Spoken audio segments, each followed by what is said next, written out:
Hello everyone.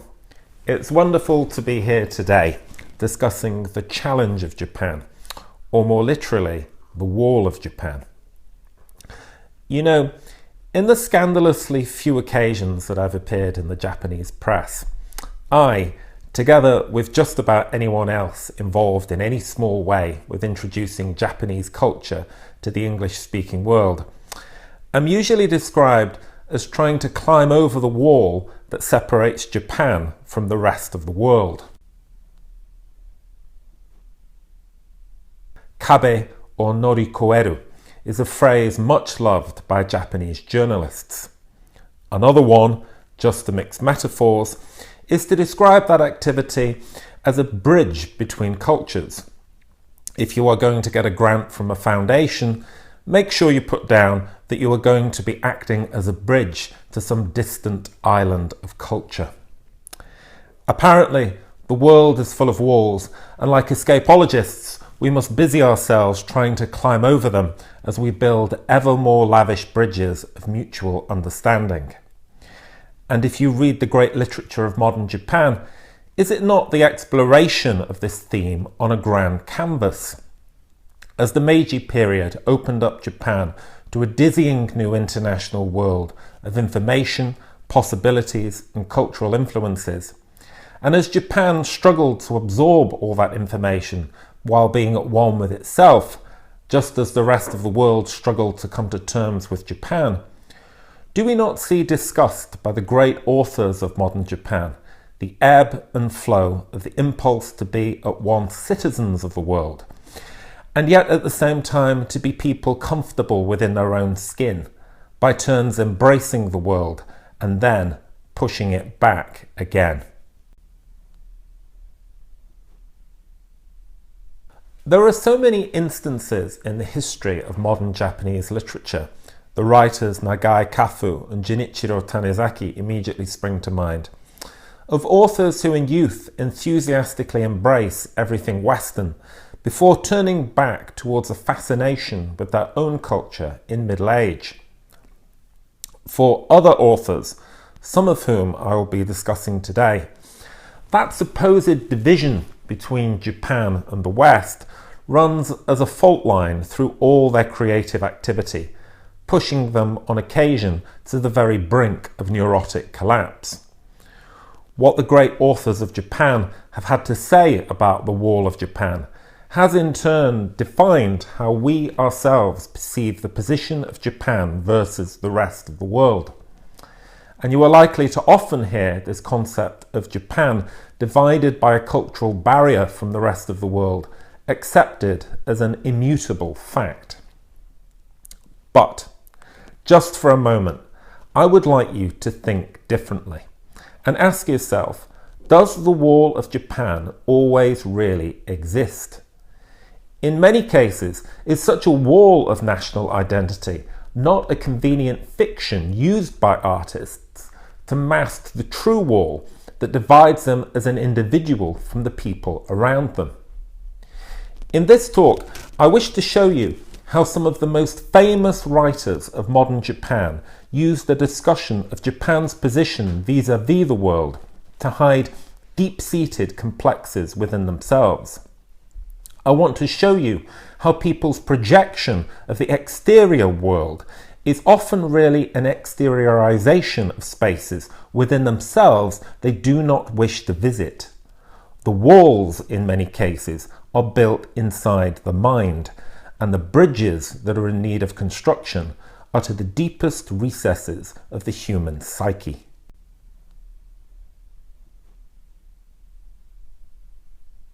In Gulliver's Travels, Jonathan Swift, an Irish writer based in Dublin, wrote of a land he had never seen on the furthest extremity of the planet, a world within walls, Japan.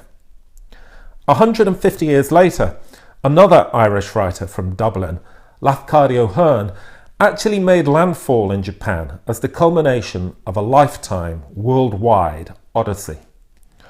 Hearn stayed for 14 years and immediately set about explaining in book after book this mysterious land called Japan to readers in the West.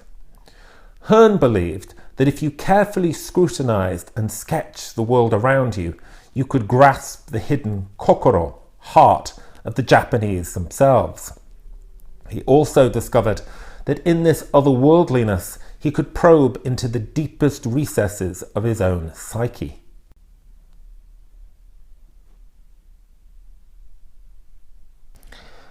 At the same time as Hearn was lecturing to great acclaim in English literature at Tokyo Imperial University in 1900, a certain Natsume Kinnosuke, later to become Soseki, headed off on a Gulliver's Travel-style odyssey to the west.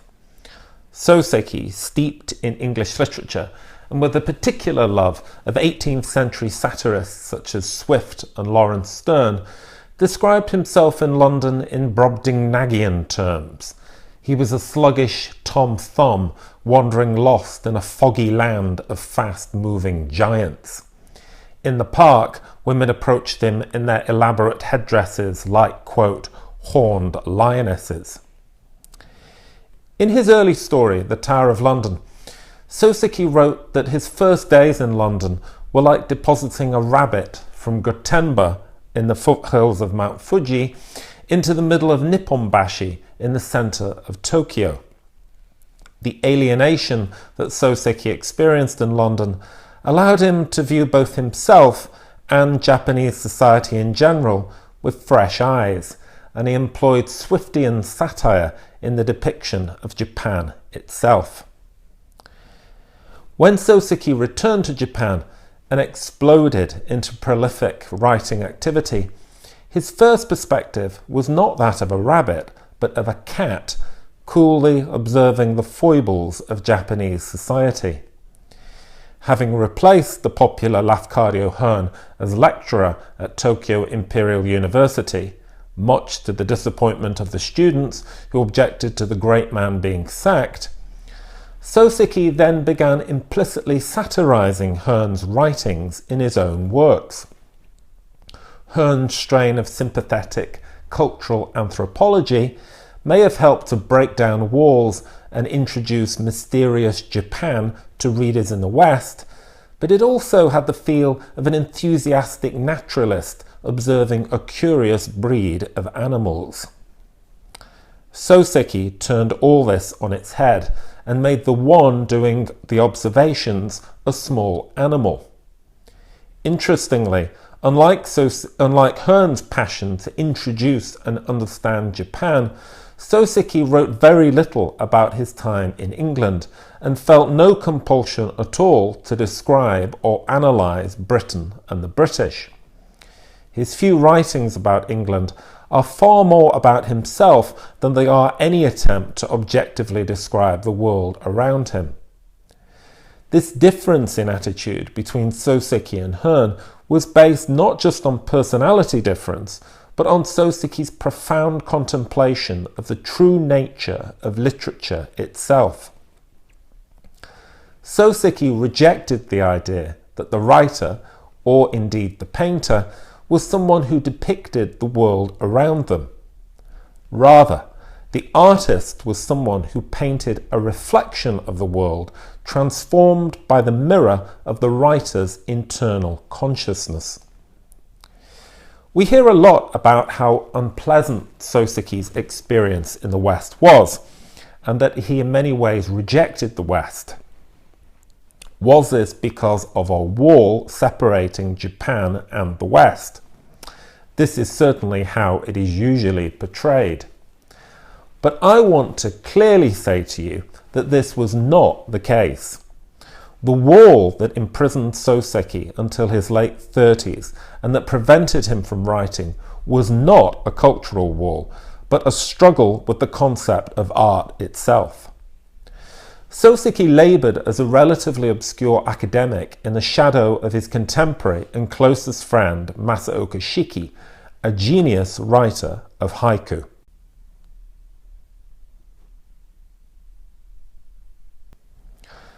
Soseki was enthralled to Shiki's agenda of haiku composition. Under his influence, Soseki sent hundreds of haiku to Shiki. Yet when it came to writing haiku, It was rather like the literary equivalent of Amadeus. Soseki played the role of Salieri to Shiki's Mozart. Like Salieri, Soseki was a highly competent artist, but when it came to haiku, he could never match the genius of Shiki. Shiki was not much of a literary theorist, but influenced by the painter Nakamura Fusetsu, heartily advocated an agenda of sketching from life, sweeping away old conventions and actually painting with words the world around you. Like a planet revolving around Shiki's sun, Soseki too was badgered to write pieces that would sketch from life. But Soseki possessed a far more complex, interiorized sensibility than Shiki, and although he may not have realized it, sketching from life simply did not suit him. But to break through that wall, several things had to happen. First, Shiki had to die, as he conveniently did when Soseki was in London in 1902. Second, Soseki, through his theory of literature, had to intellectually dismantle Shiki's simplistic theories. Third, employing Swiftian satire, Soseki had to overturn the sketching from life agendas of both his best friend Shiki and his eminent predecessor at Tokyo Imperial University, Lafcadio Hearn. The wall that Soseki was working against in his writings was not the wall dividing Japan and the West. Rather, it was the artistic wall dividing him from his best friend Shiki, though this is something that Soseki himself never admitted. Indeed, the complex feelings that Soseki felt towards Shiki, on the one hand feeling warm love towards him, while at the same time secretly nurturing a resentment at being imprisoned by his artistic genius, is for me the reason why, as a repetitive pattern in Soseki's later works, the idea of one man betraying a close friend and being haunted by feelings of guilt dominates. The love triangles in Soseki's novels have, in my opinion, nothing to do with actual women in Soseki's life. Soseki, in fact, was in his personal life rather uninterested in women, but everything to do with this battle over art. Yet Soseki himself, the great analyst of the human condition, never analyses or admits this complex cocktail of love and resentment felt towards Shiki within himself. Rather, he transfers his intense feelings of frustration towards a safe external concept. He claims that he felt oppressed by English literature and that the 2 years he spent in London were some of the unhappiest in his life. The common misunderstanding of Soseki is that if only he was not oppressed by the West, he would have loved to have immersed himself more in the world of haiku. That is an inversion of reality. In fact, English literature and the 2 years he spent in London, those unhappy 2 years, liberated Soseki from the oppressive influence of his beloved best friend Shiki.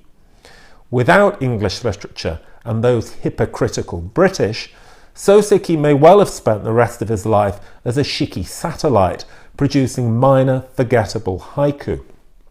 But instead, the satire of 18th century English literature, the satire of Swift and Gulliver's Travels, placed in Soseki's hands a weapon with which to smash down the artistic wall that imprisoned him and release his artistic genius. But it was too painful for Soseki, too injurious to the love he felt for Shiki, to ever admit that it was his very best friend who had artistically oppressed him. So instead, his venom was turned on Britain and the West. One of the important points I wish to make here today, then, is that the perceived wall between Japan and the exterior world is very often a handy means for people to transfer the frustrations and contradictions they feel about completely different matters. So it is important not to take the comments of artists about such matters at face value. Are they actually using the disjuncture between Japan and the outside world as a means of covering up something more powerful and painful in their own psyche? Is the question we should always ask. This is particularly true when one comes to speak of Yukio Mishima, perhaps the greatest representative of the Showa era, as Soseki was of the Meiji era. I'll come back to speak about Mishima in just a second, but would like to continue for a moment about Soseki. Unfortunately, I don't have the time here today to explain in detail how Soseki proceeded to dismantle his best friend Shiki's legacy in work after work. But I do wish to return to the subject of how Soseki, with Swiftian satire, dismantled the idea of writers like Lafcadio Hearn that the inner heart of the Japanese could, through close scrutiny of their outward habits and appearances, be grasped. You'll recall that in 1895, Lafcadio Hearn published a book called Kokoro. 20 years later, his successor at Tokyo Imperial University, Natsume Soseki, published a novel of the same title. It's generally thought that these two books are unconnected, but of course they are connected. Indeed, Soseki's novel may be seen as a satirical inversion of Hearn's book. Hearn had argued that the heart of the Japanese could be grasped through his life-sketching techniques, but Soseki demonstrates the reverse. If someone wishes to keep a secret, you may never discern it unless they openly admit it to you. In the novel, Sensei's wife Shizu would never learn from her husband the true cause of Kei's death, nor would the narrator Watashi understand the hidden secret of Sensei if he had not explicitly written down his life story for him.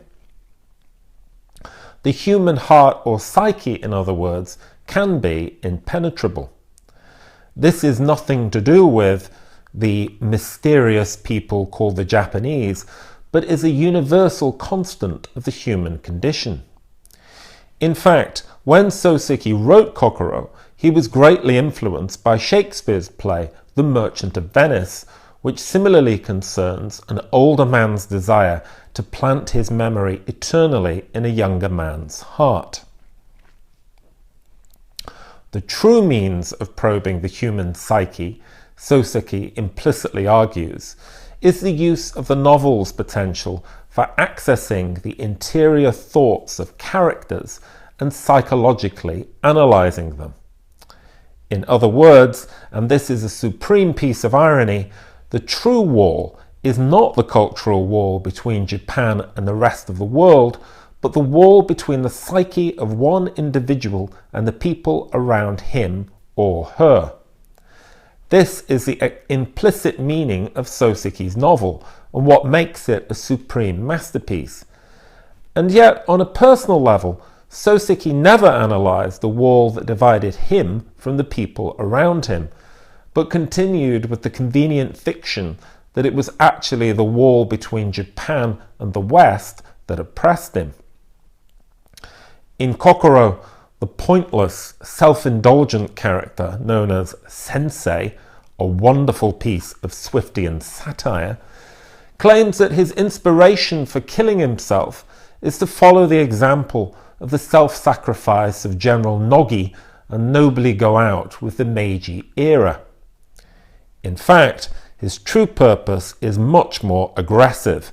He wishes to seize the very heart of the narrator through his suicide, as Kei has previously seized his heart. In other words, he uses an external fiction to conceal a powerful, unspeakable, homoerotic impulse. This deliberate manipulation of external reality as a cover for turbulent inner motives would actually reflect what Soseki himself did in his own life. It would also be repeated 40 years later in the life and spectacular death of Yukio Mishima.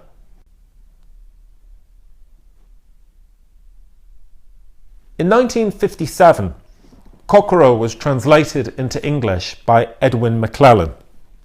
It was the first novel by Soseki to be published by a Western publisher, and it was warmly praised. Yet the novel was completely misunderstood both by McClellan and the wider reading public. For one thing, McClellan carefully excised all the homoerotic content. McClellan seems to have had no grasp whatsoever of satire or irony, and misconceived the novel as not being about the intense emotions between men, but rather about getting to the mystical heart of, quote, humanity.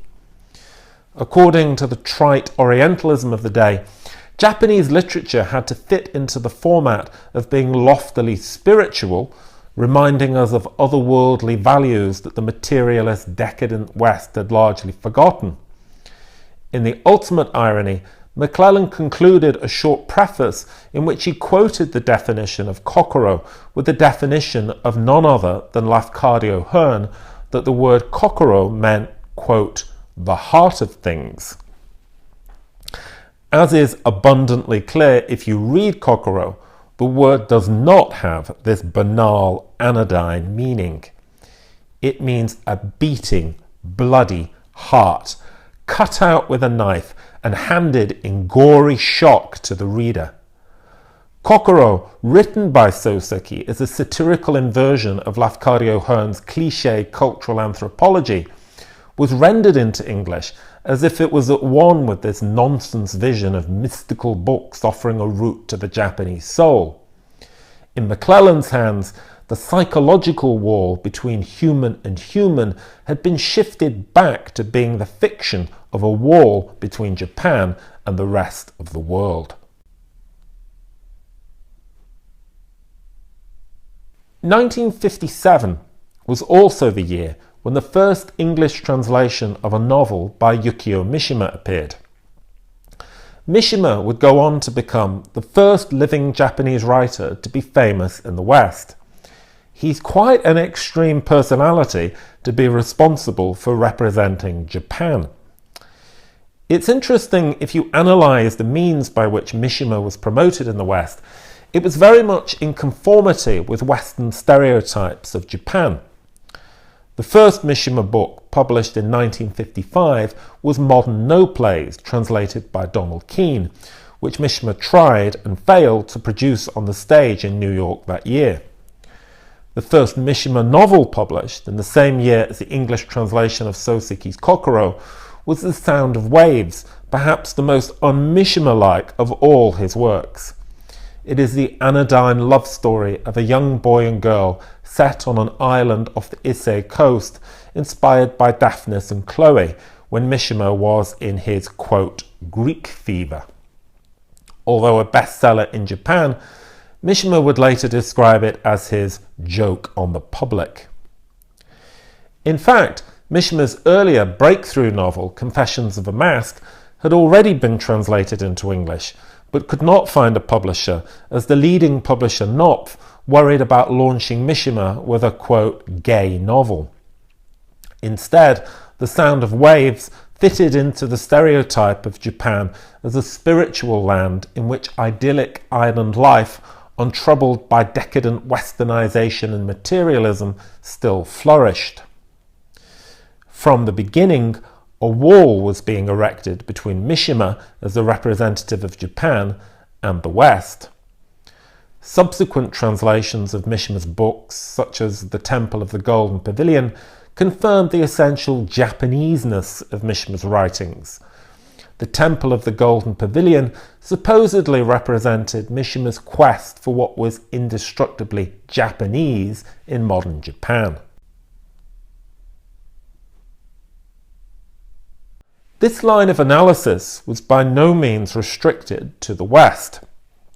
In Japan too, the Temple of the Golden Pavilion, for example, tended to be analysed as a symbol of Japan itself.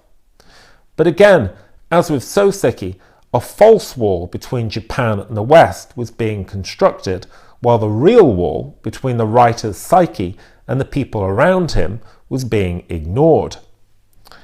Mishima, as an extraordinarily complex individual, did not receive the analysis that Mishima as the representative of Japan did.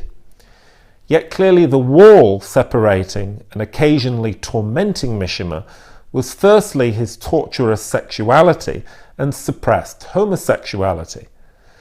But there were other extreme complexes at work too. Mishima, for example, was utterly obsessed with time and timekeeping.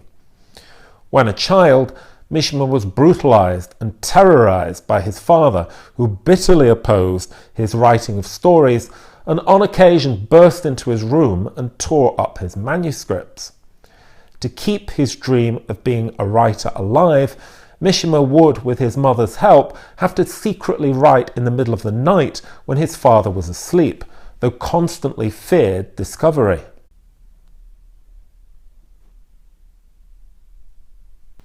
This habit of writing through the night stayed with him for life and left him with an obsession for precise time management. He was a lover of watches, and in his fiction constantly grapples with the notion of time itself, inventing symbols of time transcendence. Properly understood, such symbols as the Temple of the Golden Pavilion, the Emperor, and the image of the sea, which repeatedly features in Mishima's works, are all symbols of time transcendence and Mishima's fixation on time. But such things were never understood in Japan or the West. It was much easier to fall back on the tired trope of the cultural wall between Japan and the West. And, as with Soseki, Mishima himself began to cover up his inner demons by pretending that he was oppressed by the West. When Soseki returned from London, his students noted that he was obnoxiously westernized. He sported a Kaiser mustache, wore a frock coat, and ate beef and toast. Yet he scarcely had a good word to say about Britain.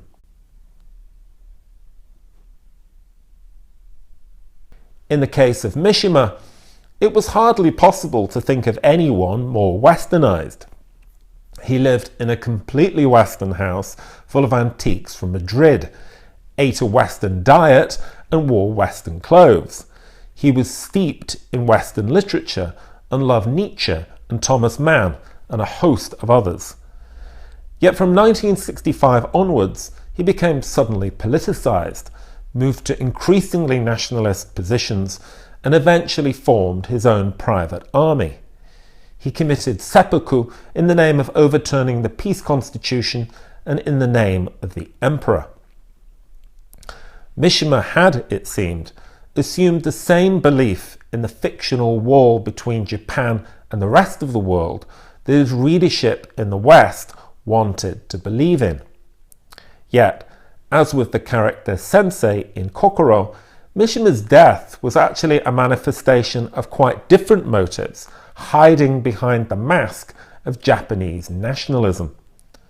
Firstly, the death was a manifestation of his lifelong sadomasochistic and homoerotic fantasies, and his long-standing desire to die by seppuku. But it was also the culmination of Mishima's lifelong obsession with time.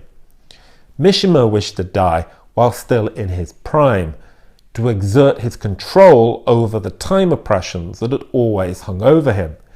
He wished to die at exactly high noon when his own sun was still at its zenith on a day of his choosing. Mishima's suicide was not, like Osamu Dazai, a desire for self-annihilation, but rather Mishima's bid for immortality.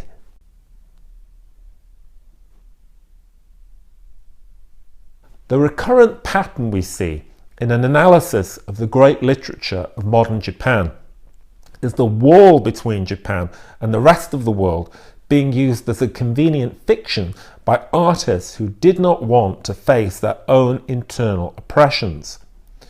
Ironically, the writings they produced to cover up these inner torments, usually centered on constraints placed upon the freedom of their imagination, are often treated at face value. Does anyone believe that the great Soseki lies about himself? Yes, he lies all the time. We all lie rather than face the truth about ourselves. It is the outside world that is at fault, we like to tell ourselves. These walls around the nation keeping us hemmed in, stopping us from becoming our true selves. But actually, the true walls are not built around the nation, but inside our own minds, and block us communicating from people immediately around us. Those walls are both good and bad. Sometimes they are frustrating walls of non-communication that should be torn down. But other times, those walls are protective walls that keep our psyche safe and allow us to operate. They feed our imagination, make us externalize and universalize our fears, and create great, timeless art as a result. Thank you very much.